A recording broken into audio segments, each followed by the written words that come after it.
And it's a terrible shame to see what's happening to Ukraine, especially when you've had the opportunity, as I've had, of speaking with young Ukrainians who just want peace and get on with their lives and be able to travel freely like every other citizen within the greater European boundaries. And I think it's about time we all stop cutting each other about pretense that we're not interfering in. We are interfering in the independence of the Ukraine, and it should stop. And the same is happening in Syria. I've been to Syria on many occasions as a former Minister for Defence. I used to go when I visited our troops in Lebanon. And I used to go into Syria and meet the Minister for Defence in Syria, who was also Vice President of Syria. And it's a terrible shame to see, again, what's happening in there. And we can make all these excuses about, bombings and killings, and who's defending what in Syria? That's the big question that we all have to answer. And why are we trying to defend the indefensible? Every part of the world now has become unsettled, and it's mainly due to interference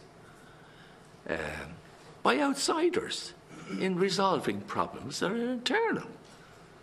And yet there's what is Russia's proposals for Syria? When do you intend withdrawing from Syria? What's your end result for Syria? That's what I'd like to know. And equally, I'd like to know, what is your end result for the Ukraine?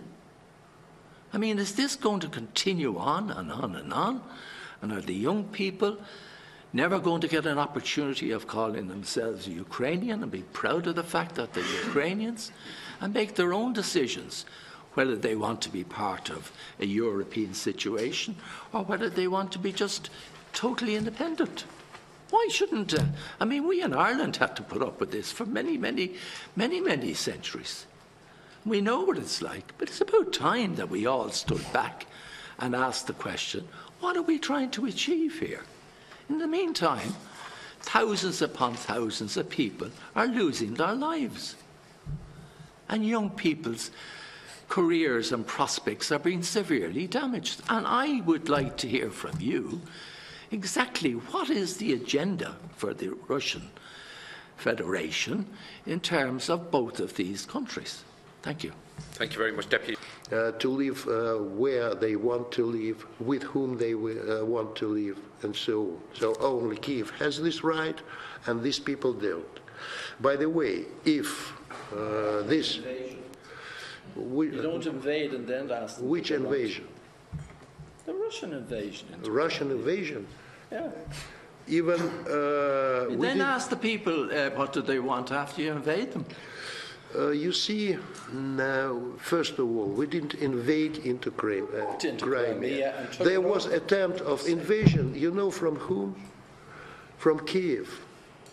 When they sent these so-called trains of friendship full of well-armed military radicals sent to Crimea, to tell these people to behave themselves as the radicals think they must think.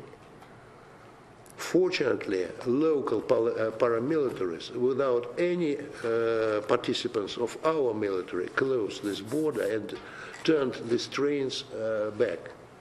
It was an attempt of invasion.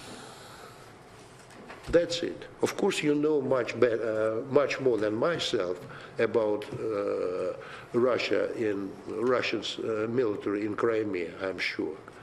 But believe me, and try to be objective. If you give a right to do as they decide to one side, why don't you give this right to another side? First, then, you see, unfortunately, the Ukrainian decision